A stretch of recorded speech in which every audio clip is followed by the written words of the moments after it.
Celia Kibler. And I'm Dr. Kailey Buller. Welcome to Raising Eyebrows.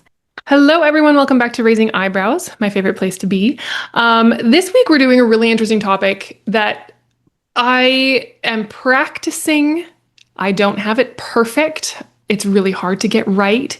And the question is, how much authority and responsibility and autonomy should your children have at home, right? Like, who's really in charge? Because it should be you. You're the parent. But how do you balance being in charge with letting your children learn how to eventually become, fully functional adults? Like, how do you balance that?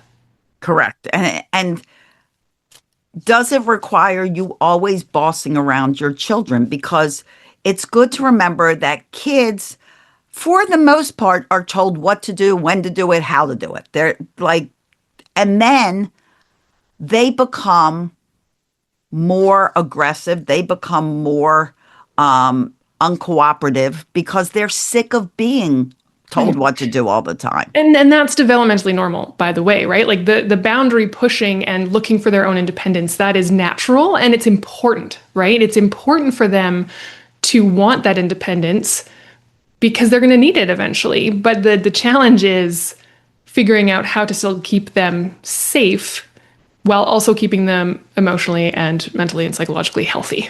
Right. And a lot of it is, well, we want to give them chances. We want to give them opportunities. How do we go about that? And how do we do it while keeping our cool and creating a more cooperative environment? I work with parents to remove the need to yell. Do I say you're never going to yell? No, we're all human. Yeah. But when you create a cooperative, respectful environment that's also fun, kids want to participate. They want to cooperate. They want to volunteer. They actually want to do things. They don't want to fight you all the time. They want to ultimately help you to be proud of them. Mm-hmm. Yeah. So that's what we're going to talk about today. Who's in charge here? And it's not your kids. And why it's not your kids. Because they can't handle it. Right. And that's exactly where we need to discuss, like, at what age do you give what responsibility and what decision-making authority, right? So my 3-year-old, for example, teenagers and toddlers, they do get choices. They should get choices. They should be in charge of certain things, but those things will be small and probably of low consequence, right? And negotiable. And potentially they don't get choices for things that are not negotiable. You don't right. offer a 3-year-old, do you want to brush your teeth or don't you want to brush your teeth? No, you have to brush your teeth. Not a choice. Yes. And sometimes you can spin those non-negotiables into 2 choices that are the non-negotiable, right? And I think that's the part that's challenging sometimes. Because like the classic would be, do you want to do it or do you want me to do it? And if you don't choose, I'm going to, right? And I think that's a reasonable default to have. It's a reasonable default. You choose or I will choose for you. Right. And you give them 2 concrete choices that you're okay with. And only 2. And only two. Let me reiterate that. Yes. Because decision fatigue is a real thing for adults and it's definitely a thing for kids. They can't retain more than 2 options, right? So when it comes to brushing teeth, for example, with my 3-year-old, I don't even give her the do you want to brush your teeth or do you want me to brush your teeth? Because if she does it, I'm gonna want to do it. Like, because she just brushes. Right, you're gonna follow and then, up. Right. So I don't want to give her that choice and then renege on it, right? So my options for her are usually, do you want mommy to brush first or you to brush first? So you really have to be creative and think these things through. And that's, I think, what makes it so hard is that if you just say something off the cuff, it could backfire so fast. Yeah. And part of it is that proactive approach. Okay, we have to talk about brushing your teeth. You have to brush your teeth. What's a good way? Think of it in advance. How can I encourage her to voluntarily want to brush teeth? What can I do? And a lot of choice is the way it's done, like you said, but it can also involve, like you said, the thing that is non-negotiable. So we're not saying, do you brush your teeth or do not brush your teeth? we're giving her the choice on how we're going to brush teeth. It's like, with my grandson, and when he had to go to school on a day I was taking care of him, because he usually didn't. I took care of him, but this was an extra day and he had to go to school. And he was upset about going to school because he wanted to stay home with me. And I said to him, I said, do you want to go to school and I'll pick you up after lunch? It was childcare center, not like high school. It's like 4. Yeah. And I said, do you want to go to school and I'll pick you up after lunch? Or do you want to go to school and I'll pick you up at the end of the day?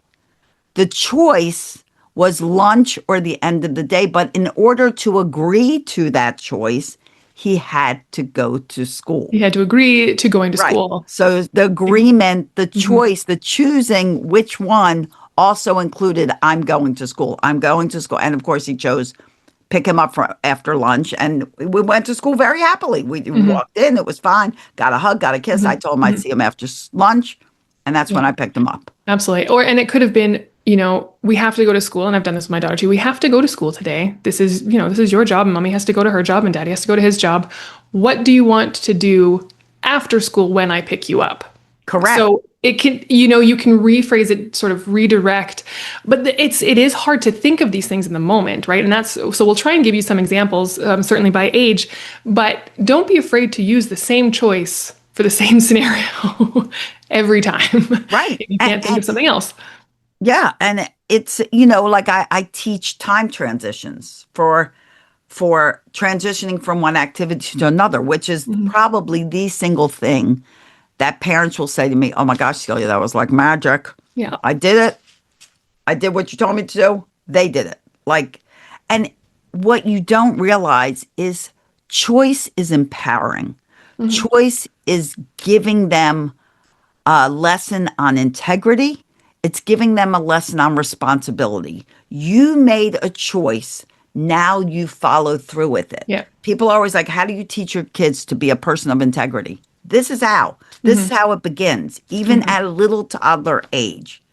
My grandson made a choice to go to school and get picked up at lunch, and there was no fight back because that was what he decided to do. Now he has to stand with that choice, and I do too. I picked him up after lunch. And I was going to say, the way that we teach this to our kids, this is really important, is at the beginning, potentially, not necessarily, like some kids naturally listen to authority a little bit better, but in the beginning, they might push the boundaries, or they might have emotions about the boundaries of the choices, right? My daughter might be upset about going to school, and she might cry and she might fuss, but you then have to hold that line. Right. Because if you don't, then they're learning that the choices that they've made, the things that you've agreed upon, can be changed if they fight it. Right. Right. You're teaching them how to respond. And they're learning that things that are not negotiable actually are negotiable because they just figured out a way out of it. And sometimes for parents, and I'll teach you guys how to do that time choice, that transitional choice, that is gold like magic. It's not magic, it's respect. Sometimes when we as parents give a choice for something that is non-negotiable, we don't even realize we're doing it. Like we'll say, okay, guys, you ready for a bath? Right. Well, that is technically a yes or no question. You didn't intend it to be. Everybody has done it at some point in their lives multiple times, but it is. So your child can respond, no, I'm not ready for a bath. And most parents will go, well, too bad, it's bath time. And you know when somebody asks you your opinion and they're like, oh, okay. And then they do the opposite and you're like, why did you even ask me? Right. Don't even ask me. That's the same as that if you tell your child, well, too bad, it's time for a bath. You just dismissed their answer. But you can turn it around and do better by saying, oh, okay, well, oh, you're still playing. Would you like 1 or 2 more minutes to play? Not, okay, I'll give you 5 more minutes. That's still telling. But turning it around to empower them and say, would you like 1 or 2 more minutes to play? Now it doesn't matter that they asked no. You respected that. And now you're giving them a choice of when they want to stop. They're picking. 2 minutes, set your Mhm. alarm, and Yeah. boom. Yeah. And I find this tough. And actually, I would love to get your take on this because I find that sometimes phrasing questions in a kind way or a nice, polite way can also sound like an invitation rather than a direction, right? So, would you please put your shoes on? They can say no. And then I'm like, oh, no, Because but that's a yes or no question. right. So, how do you phrase it in a way where, like, I don't want to say, go put your shoes on now, or I Yeah, mean, that I is how you could, phrase but it. Time to yeah, put your shoes on. right. Let's go. So You instead of don't like, ask the question. it should be go put your shoes on, please, rather than Right. would you please put your shoes on? Which it's Exactly. such a small, nuanced It is. thing. But to a child, it is a question. Mhm. Yeah. Will you put your shoes on now, please? No, I will not. Because yes or no. Hmm. Can you go put your shoes on? Actually, no, Mom. I can't put my shoes on right now because I'm Yeah, very involved I am in not lining capable. my cars up in a row, and I've got 3 more cars to go. Right. And that's the thing. You have to make sure it is perfectly fine to give direction without giving a question. It is perfectly fine. It's it's time to go. Let's put our coats on. Mhm. It's time to go. Grab your water bottle. Not, are you ready to go? Hmm. No, it's time to go. This is time. This is 8 o'clock. Time to go. Right. And I mean, as Celia said too, like it doesn't have to always be a mistake that you can't get back from, right? So if I say, it's time to go, it's time to put our shoes on, and they say, oh, but I really wanted to do this, you can still say, oh, okay, well, we only have 1 minute. So do you want to take the 1 minute to do that? Or if that's not enough time, should we do it later after school? And right, so you can still give them what they want without losing that control. Right. Or you can say, like you said, you can say, I forgot you wanted to do that. Mhm. Let's put your shoes on, go do it real quick, Yeah. and then we're out the door. Mhm. Because then the shoes are on Already on. regardless if they Yeah. schlep or take too And long. we do that all the time. And it's actually a reward system for our kids to get out the door on time. So we allow them to play, or we will do a makeup story with them because they love makeup stories. Or we will do whatever once they are ready to go in the morning. So once their teeth are brushed, they are dressed, they've done their tactical pee, we call it. They have to do their tactical pee. And if there's time, TP. then we will do these things. And so you better believe that their record time getting ready for school because Exactly. they want that time. They want playtime. I always Yeah. encourage parents, include playtime before you leave for Mhm. school. Plus, if you're part of that playtime, it's nice to have that little connection Mhm. before you guys go off on your day and you're not together. Yeah. And they love it. And if you're like, well, they don't remember it or something, have them pick out a game that you're going to play before they go to bed the night before. Okay, so we're going to play this game. That way, they wake up in the morning knowing that they get stuff done because they want to play this game that they picked out. Yeah. And eventually it becomes a habit, right? Like it's Exactly. routine and they know the pattern, right? So Exactly. And routines are another way you empower your children. They're not a thing, they are empowerment. Why? Because parents always get frustrated. I always have to micromanage my child. I tell them what to do. I tell them what to do. Tell them what to do. But when you stick to a structured routine, step 1, step 2, step 3, step 4, step 5, and when those steps are followed every day and eventually mastered, then you no longer have to micromanage them. They know what's next and post it. So if they say, okay, I'm done brushing my teeth, what should I do now? You can just refer them to the little sign so they also get in the habit of looking at it so they know what's next without asking you. Mhm. Yeah. And remember to praise them for the things that they do, even if they're super small. And actually, this is one of the things, and I don't know if we've talked about this much already. I can't remember. One of the things that I talk about in my book is about responding to your child and praising your child when they don't need you, right? So if they're playing quietly and not having a tantrum, try very hard not to just be like, oh, good, they're entertaining themselves. I now have time to go do the things I need to do. Spend 30 seconds with them and say, you're playing so well on your Thank own. you. Look at what you're doing. This is really cool. Wow, I'm going to leave you and I'm going to come back and see what this puzzle looks like in a few minutes, right? Whatever it is that they're doing on their own. Because reinforcing the behavior that you like is going to be really important. And also, and you're going to see more of that behavior.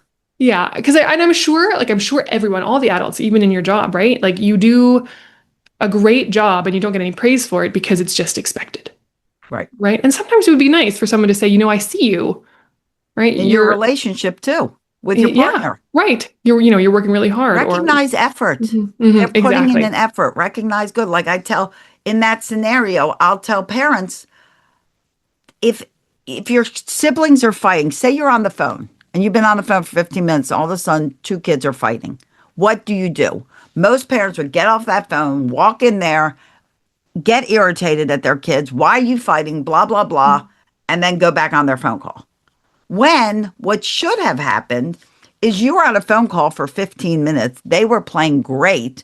You said nothing. You should have walked in. You should have even said, can you hold on a second? Walk in there and say, if you can interrupt the phone call, thank you so much for playing so nice together. I really appreciate it. I'm almost done my phone call. Let's play a game afterwards. Or if you can't interrupt your phone call and they're arguing and fighting and you now end the phone call, instead of addressing the argument, address how nicely they played so you could have this fifth. Don't even address the argument because, frankly, the argument's because they're sick of being together. Yeah. So do something different. Yeah. But address the positive part of that equation. Yeah. You don't have to address every single negative. Right.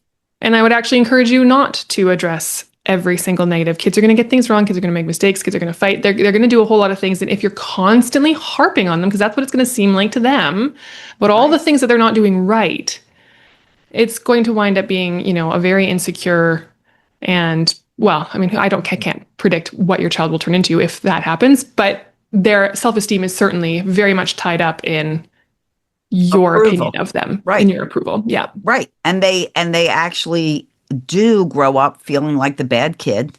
Like you think of when you were a child and if you were yelled at a lot or reprimanded a lot, you actually grew up second guessing yourself.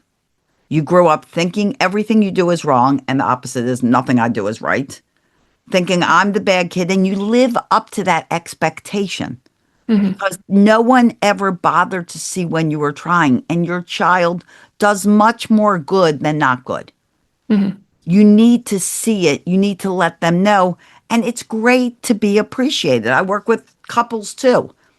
And one of the biggest factors in a couple getting together and staying together is appreciation, is being recognized, is not feeling like they're invisible. Same with a teenager. Why does a teenager walk out of the home? I've raised 5 of them. Why? Yeah. Because if you ask them, they're going to be like, nobody even cares I'm there. Nobody asked my opinion. I might as well be invisible. So they go find somewhere to belong because they don't feel like they belong with you. Start appreciating your partner, your children, and recognize the effort they put in to a happy home. They all put in effort. Yeah, absolutely. And that's how you're going to get the types of kids, the types of adults eventually who can take responsibility and are accountable for their choices. So you give them these choices, you give them this responsibility, and you empower them with more and more responsibility as they age. And every kid ages differently and every kid can handle different amounts of responsibility. You're going to know your kid probably the best, but then praise them not only for getting it right, not only for doing it well, but for trying, for almost getting it, for recognizing when they didn't get it right. Like, give them speaking kindly. There's all kinds of things you can thank them for. So giving them that recognition then empowers them to try again, right? Empowers them to make the next choice. And that's how you build confidence and authority over time, right? The other thing, of course, like the flip side of that is when you see these parents sometimes who, they think that like the sun shines out their kid's ass, right? Like nothing they do can be wrong, right? So we don't want to swing all the way there. You still need to hold those boundaries, have expectations about behavior, have expectations about responsibility. but you don't have to nitpick all the time when they get it wrong. Yes. Stop nitpicking. Stop like focusing on things that don't matter. Same with your partner. Stop picking on every single thing. You are not anyone else. Your children are not you. Your partner's not you. You are you. They are they. You will never see things exactly the same because it's impossible. They are seeing through their eyes and their ages, and you are seeing through your eyes and your age and your experience. And don't forget that a child's brain is nowhere near the capacity of your brain. So they're not a little adult. They can't respond to you like an adult. It's impossible. You are asking for the impossible. Yeah. So recognize the age, and they should be able to do things. And you want to encourage them. Help me cook dinner. Let's clean up the house. Let's fold clothes. Let's do these things. Let's play a game. We want to encourage kids to participate, but also recognize that if your child is 5 years old and they're helping you do the dishes, they may not do the dishes the way you do the dishes. Right. So don't criticize them. Just let it be done. And when they go to bed, you can fix whatever needs to be fixed. And I think that's part of it, right? Let them be in charge of their own actions. And I think too, and I don't know if this is the right thing to do, but it's something that I do with my kids, is I let them have full autonomy over things with small consequences. Breakfast in our house is an example of that, right? We only have so many things as options for breakfast, but they are allowed to choose without our interference what they have for breakfast every morning. And then they make their own breakfast. Love it. So they have, and Did they make you breakfast too? They didn't. Well, no, but I don't really want Fruit Loops mixed with Cinnamon Toast Crunch. Here's yours, Mom. You know, there's great things on Mother's Day. This morning. Here's your peanut butter and egg sandwich and slimy potatoes. Right. But I have this little play kitchen that I got from Wayfair, I think. And then my husband cut a hole out in the sink and put like a jug of water with a pump. So they have a sink. Oh, cool. In their little kitchen, and they have a little toaster. And then they've got their little shelves with their peanut butter and their toast. And they're like, so they have everything that they need. So they can put toast in the toaster, and they've got little cereal dispensers. They can put cereal in their bowls. And there's a little mini fridge in our kitchen island, and they have got their milk and their juice and everything in there. So they're capable of making themselves their breakfast, and it is messy. And when they decide that they want toast with peanut butter, it's a disaster, but they're doing it. Right. Right. And they're not going to get better at it if they don't start doing it. You know, parents will always say, oh, I don't want them to help because it's so messy and it's more mess to clean up. Yeah. They're going to be messy at 10 years old, or they're going to be messy at 3 years old. It doesn't but if they're messy at 3 years old, they're not going to be messy at 10 years old. And they're going to have a lot more skills. And at 10 years old, they can cook you meals. Yep. And I think one of the things that this was somebody said this to me, and it was a great mindset shift for me. Say that 10 times. No, thank you. Well, we would say bad words. When something happens, when your kids make a mess, when your kids are doing something, you want to give your kids some control, and you don't want to because it's going to be messy or whatever. Ask yourself, is this a problem or is it just inconvenient? Like, is this actually badness? Or do I just not like it? Because sometimes, right, we're going to have to teach our kids this too. Sometimes people are going to do things that we don't really like, and we're going to be disappointed, or it's going to be harder for us. And that's disappointment that we have to work through too. And you can still say things like that to your kids without making it a big deal. Like, oh my goodness, look at this mess. Holy smokes. Okay, well, Mommy's going to have to help you guys clean this up. So can you please go grab the paper towels, or you can grab the broom. You choose. You choose which part of cleanup you do, right? And again, you're giving them the choice. Let's all clean up together. Right. Whoops, that milk spilled all over the floor. Yeah. Not a big deal. Let's clean it up. It's a mistake. They didn't take the milk. Well, some of them might have taken the milk and poured it onto the floor. I don't want to say no kid will do that.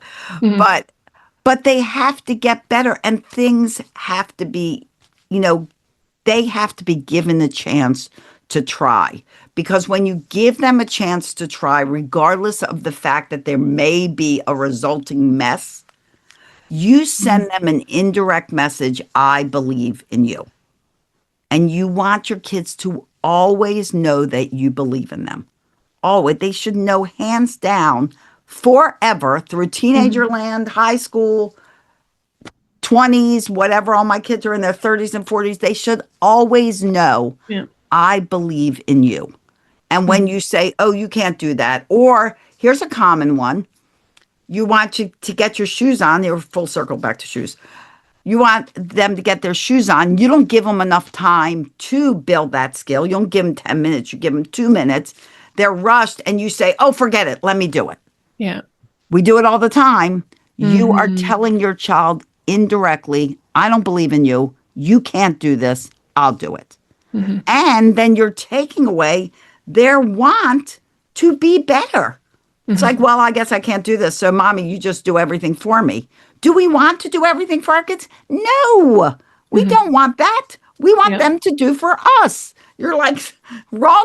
You put my shoes on. Right. Wave elephant leaves in front of us. Feed me grapes. We want that. Welcome to Parenthood, the place where nothing makes sense, everyone has conflicting advice, and nothing you do will ever be right.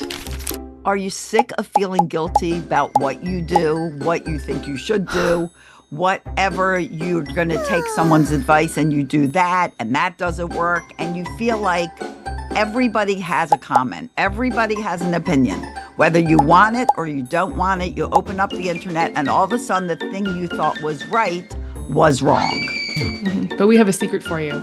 There's more than one way to be a great parent. And we are here together working as a team to help you.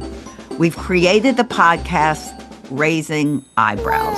And this is your weekly dose of sanity in a world of parenting clickbait. So That's it. the end. The end. But seriously, well, and even just yesterday, I dropped Ellie off at school, and daycare, but we call it school. It's okay. And we got there, and I said, "Put your shoes on, please." And she kind of just looked at me, and I said, "Do you want me to put your shoes on, or do you want to put your shoes on?" And she said, "Mommy." I was like, "Okay, no problem. Give me a foot." And she gave me the wrong foot, and I was like, "That doesn't look like the right foot." And she's like, "No. This is the foot that I want in that shoe." I was like, "Oh, you want to wear your shoes backwards today?" She's like, "Yeah." I was like, "All right, fine." Love to do that. Wouldn't you think that was uncomfortable? But, they love to do it. So it doesn't matter in the long run of things. No. And it gave her a little power over her shoes being on. And like we had talked about before, kids will always test boundaries. Always. They're going to test boundaries. Don't think it's just a toddler thing. For the rest of your life, they're testing your boundaries until they move out onto their own. And you want them to learn to test boundaries, and boundaries will be flexible as they grow. Maybe their bedtime, they have to be in bed by 9:30 and there's a school dance.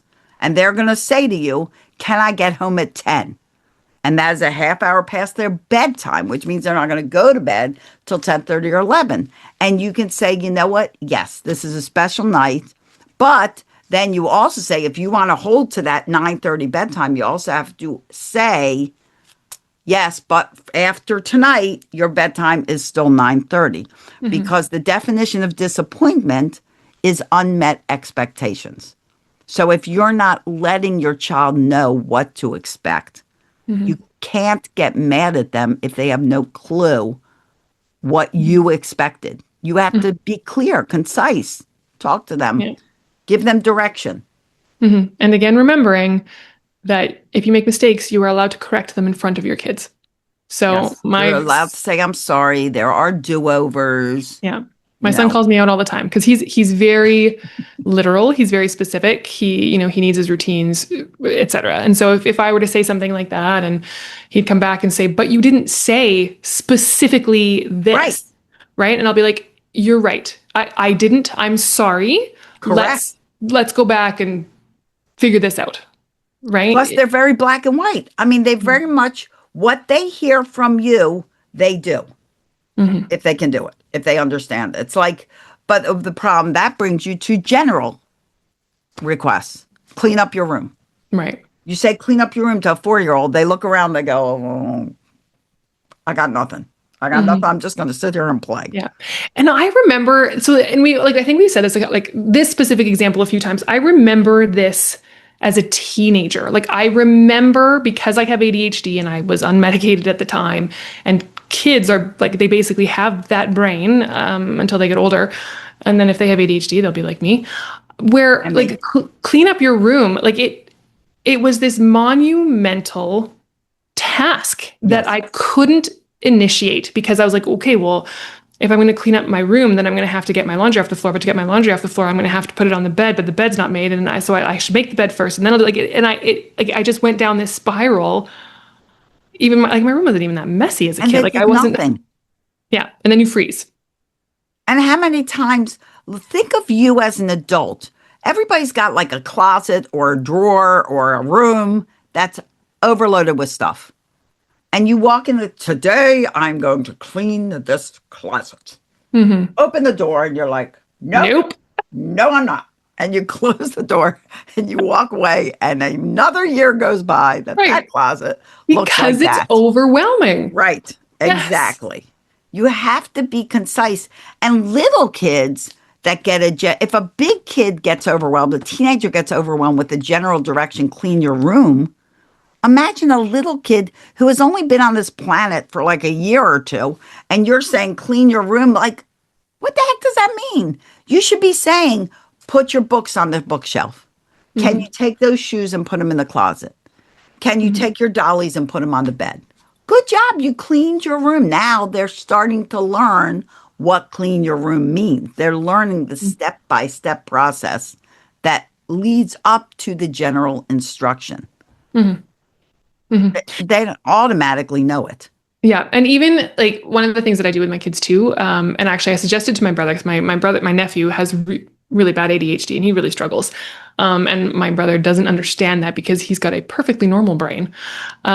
He can't comprehend it, right? And I said, okay, listen, when he has to go and clean his room, you might have to follow behind him. And I sometimes do this with my kids. Like, I follow behind with the toy bucket, because they will get distracted and forget what they're doing.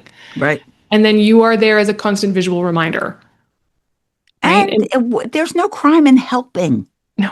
And I tell you, if you clean a teenager's room, never know what you'll find. You can find some really good clues and stuff to things you've been wondering about. Yes. So also a little blessing in there. But it's important to remember that what you know and what you're experienced in, you know, and you're experiencing because you are so many years old. Wisdom, with age comes wisdom. Wisdom is experience. That's all it is. You have more experience than your 5-year-old, than your 12-year-old. They don't even have fully developed brains like you do. And you get overwhelmed. So how can you empower them? And maybe it's just like, you know what? In the morning, in your morning routine, we're going to fix our beds. We're just going to straighten our bed. Doesn't have to be perfect. Doesn't have to be perfect. Progress over perfection. And then at night, we're going to pick up our floor. If you get your children to incorporate those two things into their morning routine and evening routine every day, for the most part, their room will be picked up. Is it still going to get sloppy? Yes. Is it still need vacuuming and dusting? Yes. But for the most part, if they go for that routine addition every day, that's stacking. Okay, I got my morning stuff done, but I'm also going to straighten my bed. Okay, before I go to bed, I'm going to put my clothes that are laying on the floor in the laundry, my books on my desk. For the most part, it's like more manageable than if it just builds up and builds up. And that took all of 5 minutes. Yeah. Yeah. And you have to pick your battles too. That's the other piece of it. Right? 100%. So 100%. Not everything is an issue. Not everything is a problem. Then this is totally outside of our conversation, but when I got divorced from my first husband, the lawyer I chose was the one that said to me, I will not make a problem where problems don't exist. Can you imagine a lawyer saying that? I was like, you win. You're my lawyer. So remember that in parenting, don't make problems where problems really don't exist. It may be a tweak. It may be something you can ignore. It may be a characteristic of your child. This is how they are. We're not all the same. Celebrate their gifts. Celebrate your differences. Celebrate your sameities. What's the opposite of difference? Sameness? Similarities, probably. I'm gonna go with similarities for 200. Yes, right. And I think that's really important too. Is like when it comes to empowering your kids, the praise for the stuff that seems silly to praise them for is a big step. And then giving them choices to start with very small consequences, but then give them choices that have some consequence and let them live through their choices. Right. Natural consequence. There are a lot of natural consequences out there, you know, and they're very appropriate if they make a choice and it doesn't work out so well. There should be a consequence. There should always be a consequence, but there should always be encouragement. That's the difference. A human, no matter what age that human is far more motivated to do something through encouragement than they are through a threat or discouragement. Super important to remember. If you're always saying to your child, if you don't do this, this is going to happen, are they inspired to do it? No. Yeah. But if you say, hey, guys, if you get all this cleaned up, I'm going to set the timer. Let's pick up 10 things in 10 minutes. Ready, set, go. At the end of 10 minutes, we're going to run outside. We're going to go get some ice cream. We're going to go do something. Everybody pick up 3 things. Once you picked up 3 things, we're going to stop and we're going to go do something else. If you have 3 people in your house and everybody picks up 3 things, including you just picked up 9 things in a matter of 5 seconds. There's a lot of fun you can add into getting things done too. If it's fun, you get things done. Absolutely. Well, and one of the, if you have little kids too, one of the things that someone mentioned to me once, and it was brilliant, was making the toy bag or the toy box some sort of like hungry monster. Oh, yeah. I do that in my classes sometimes. Yeah. They love it. They love it. They'll pick up everything for hours. They'll pick up everything, right? If there's a way that you can turn it into a game, and same thing with brushing teeth, like go back to that example.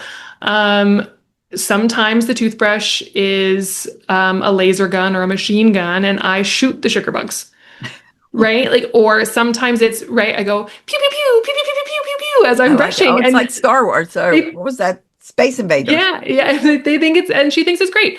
And I mean, I don't not work for every kid, but it might, and it might be worth trying. Games for the most part, fun, music, dancing, way better and more enjoyable for you as well than the fighting. Yeah, you can do a freeze dance cleanup. So you put on the music, start dancing, freeze. Every time it freezes, you have to put one thing away. Okay, here we go. We'll put one thing away. And they put it away. Then we dance again. Freeze. One thing away. Boom. By the time your song's over, you put like most of the stuff away. Yeah. And they love it. And they're not like, oh, I have to clean up my room. Right. Oh, I'll just play instead. Yeah. Be creative. Be fun. Think of it beforehand. How can I make this better? Or reach out to one of us. That's another option. We have great ideas, don't you think? Lots of ideas. Some of them are questionable, but we have lots of them anyways. That's right. Well, my kids have survived. They're still alive and they can talk about their childhood. So that's a blessing. And your kids will survive as well. My kids will survive. Yes, they will. And so will yours, our listening public. Yes. Or watching public, because they can watch us too. They can, yes. And again, as always, never assume that what we're telling you is in any way inferring that you're doing it wrong. Oh, gosh. There's no guilt here. No, we just are trying to give you ideas and suggestions and tips and strategies to make it easier and maybe make it better, make you better, make your kids better. Right? But I mean, again, like the fact that you're listening, if you've made it this far, You're committed. Like Congratulations. yeah, we know that you are invested, right? We know that you're doing a great job already. Right. So Yeah. It's, praise for you. Praise yeah. for you. Let's clap. Right? Round of applause. Yeah. But Yes. really, and again, and I think we should be again, practice what you preach. If you're gonna be praising your children, praise yourself too. Like good job for anyone who is listening to this podcast right now. Well done. Pat yourself on the back. This is hard. It is. It's hard raising another human, but it's possible to do it in a wonderful way. And you don't have to yell all the time, and you don't have to be miserable, and you can actually have fun. Because why did you have kids? Didn't you think it'd be fun before you had kids? You can raise a child like you thought it would be before you had kids. Right? Like my husband was like, "Oh, I'm so excited! Oh, you're gonna be teaching them how to play catch." I was like, "Ugh, we got some years to wait." Here's the baby. But that was what he envisioned, when we found out we were having a boy. Sure, you better teach our daughter how to throw properly too. I'll tell you that much. My husband, well, my ex-husband, but the father of my children. I remember him when my son was born. I know it was when my daughter was born. She was first. And he's like, why does she always have to sleep? I'm like, well, because she's a baby. Baby. So that's what babies do. They don't come out playing catch. No. They sleep. That's what babies do. Yeah. And that's hilarious. But the point is, whatever you envisioned, even if it wasn't for years and years down the road, you can still have that. Whatever you envisioned having kids would be like, it's hard, but you can still have that too. Right. You just have to know some skills. You don't have to listen to anybody that makes you feel guilty. This is not about guilt. This is not about being a bad parent. This is about wanting to be a better parent, which is why my company is beabetterparent.com, because even great parents want to be better.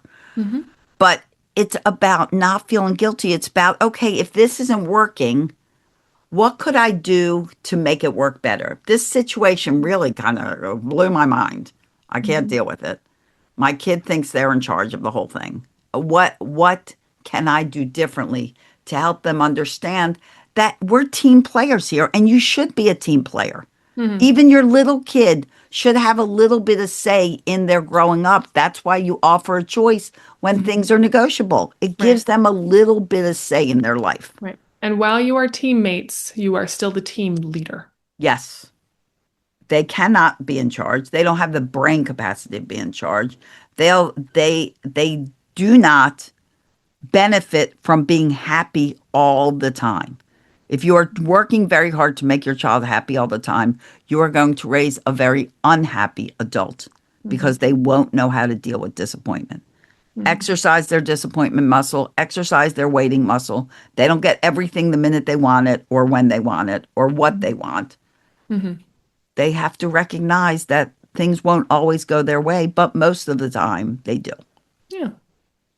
So I don't know. I mean, hopefully this was helpful.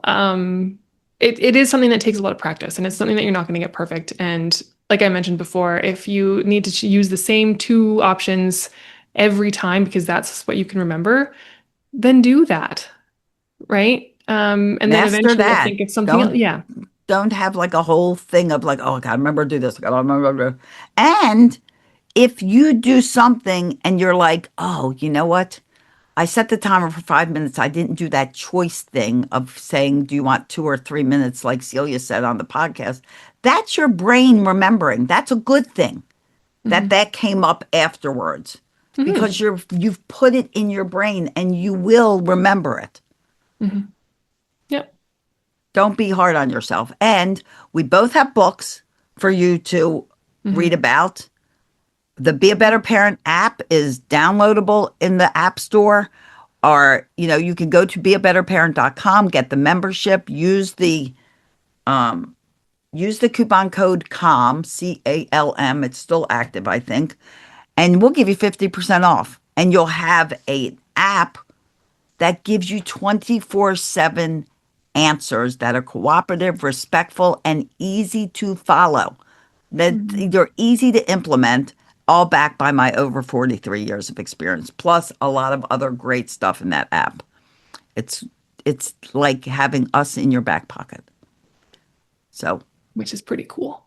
It is pretty cool. And if you like this podcast, share it out. You know, there's other parents that right now their 3-year-old is running their house. They're not doing things because they might have a tantrum. They're like, well, we just won't do it. They'll have a tantrum. Or every time they do something, they have a tantrum, then they just give in because they feel like I just need the peace more than I need to do what I'm supposed to be doing.